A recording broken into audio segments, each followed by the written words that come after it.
Aujourd'hui, j'ai envie de vous parler un petit peu plus des états de transe. Alors, ce qui m'a donné envie de faire ça, c'est que j'ai régulièrement des messages de personnes qui me disent j'aimerais prendre rendez-vous, mais je ne suis pas hypnotisable ou j'arrive pas à entrer en état d'hypnose. Donc j'ai eu envie de vous parler un peu des états de transe. C'est quoi en fait un état de transe? C'est un état de conscience qui est modifié. L'état de conscience ordinaire, c'est je suis dans ma vie, je suis là, dans mon corps, attentive à ce que je fais, en même temps je perçois l'environnement autour de moi. Si quelqu'un me parle autour de moi, je suis attentive, je réponds, voilà, un état de conscience ordinaire, normal. Ok. L'état de transe, c'est quand mon état de conscience se modifie, c'est-à-dire que soit je pars dans mes pensées, c'est-à-dire que je suis plus vraiment là, dans le présent. Je suis ailleurs. J'ai perdu mon attention au présent. Il y a quelque chose qui fait que je me suis déconnectée de moi-même, en fait. Vous savez, comme quand on est dans la lune. Donc ça, en fait, ça nous arrive hyper souvent dans la journée. On est en état de transe dans la journée, très souvent. D'ailleurs, transe, je me suis dit, tiens, si j'allais regarder dans le dictionnaire exactement la définition. Parce que je vais vous expliquer, vous allez voir dans les différents états de transe, il y a des transes positives et il y a des transes négatives.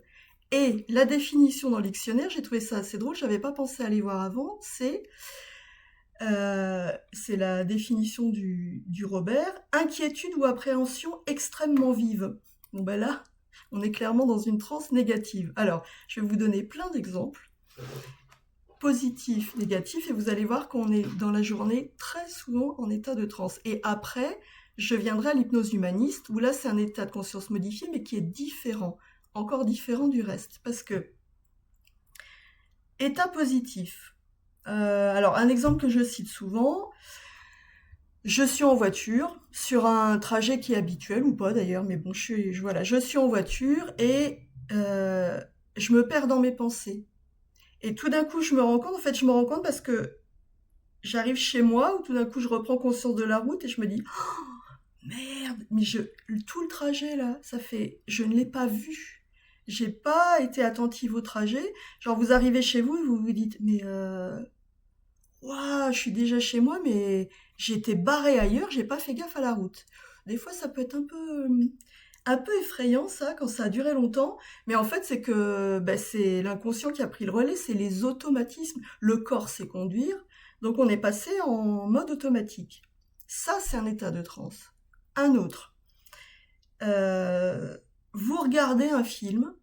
Alors ça peut être, vous êtes au cinéma, vous regardez un film, ou ça peut être, vous regardez un film, une série à la télé, une émission, n'importe quoi, ou sur votre ordinateur, peu importe. Mais donc on va reprendre l'exemple du cinéma, vous êtes tellement absorbé par le film, focalisé, que vous avez plus du tout conscience des gens autour de vous. En fait, vous êtes complètement dans l'histoire, vous êtes dans le film, et à la fin, hop, quand la lumière revient, des fois ça fait un peu bizarre, il faut revenir en soi, mais on était complètement barré. Et donc oui, je reviens là-dessus. Vous étiez focalisé sur le film parce que l'hypnose, donc qui génère un état de transe, c'est qu'on va vous faire focaliser sur quelque chose. Alors je parle de l'hypnose ericksonienne ou de la nouvelle hypnose, parce qu'en hypnose humaniste c'est différent, mais on vous fait focaliser sur quelque chose, un objet, la respiration, n'importe quoi, pour vous dissocier de votre inconscient. Hop, vous vous barrez. Un autre exemple, que là, à mon avis, ça va parler à tout le monde. Quand vous scrollez sur votre téléphone, hein, vous savez, alors, il y en a qui font même ça dès le matin, hein, à peine réveillé. Moi, je l'ai fait régulièrement. Maintenant, j'arrête. Plus dès le matin comme ça. Enfin, c'est un choix personnel, hein. Mais vous êtes hop, focalisé sur votre téléphone et vous regardez plein de trucs. Quelqu'un vous appelle à l'extérieur, je sais pas, un ado qui est focalisé sur son téléphone. Je dis ado, mais on le fait tous, hein. Sa mère l'appelle pour à table. Il entend même pas. Parce qu'il est complètement absorbé par ce qu'il voit sur le téléphone. Et bon, j'ai dit ado, mais ça, je pense que tout le monde le fait à des moments ou d'autres, hein. On est plus attentif à ce qui se passe à l'extérieur. On est vraiment sur ce qu'on voit sur le téléphone. Mais ça, on y est tous dans la journée. Vous voyez, on a tous des états. de transe dans la journée. On n'est jamais une journée complète en état de conscience ordinaire. On fait ça tout le temps. On est perdu dans nos pensées, on est barré, on pense à autre chose. Un autre état de transe positif, je sais pas, vous préparez vos prochaines vacances. Voilà. Vous réservez, vous regardez où vous voulez aller, et du coup vous vous projetez, vous imaginez. Ben là, vous n'êtes plus là, vous êtes en train d'imaginer vos vacances. Ou alors, donc là c'est dans le futur, vous vous rappelez de vos vacances. Des vacances qui ont été super. Ouais, je sais pas, par exemple c'est l'hiver, il fait froid et vous en avez ras-le-bol du froid parce que l'hiver s'étend, c'est long. Et ben vous repensez à des vacances où il faisait super beau, voilà, ça vous fait du bien, vous êtes complètement barré. C'est un état de transe. Et maintenant les transes négatives. Il y en a plusieurs sortes. Il y a toujours pareil, quand vous êtes dans vos pensées, mais quand ça devient, vous voyez, obsessionnel, il y a quelque chose qui vous angoisse. C'est un état d'anxiété, quelque chose qui vous fait peur, qui vous angoisse, et du coup, vous n'arrivez plus à en sortir. Ouais, le petit hamster, là. Le mental qui a pris vraiment tout le contrôle de vous, de votre être, de votre corps, et vous n'arrivez pas à en sortir. Ça, c'est un état de transe négatif. Donc lié aux pensées. Un autre, lié aux émotions. Ça peut être, vous vous mettez en colère contre quelqu'un, peu importe la raison, voilà, vous vous mettez en colère. En principe, quand l'émotion est accueillie, l'émotion, elle délivre un message et elle nous permet de nous adapter à une situation. J'ai déjà fait une vidéo, plusieurs, même sur les émotions.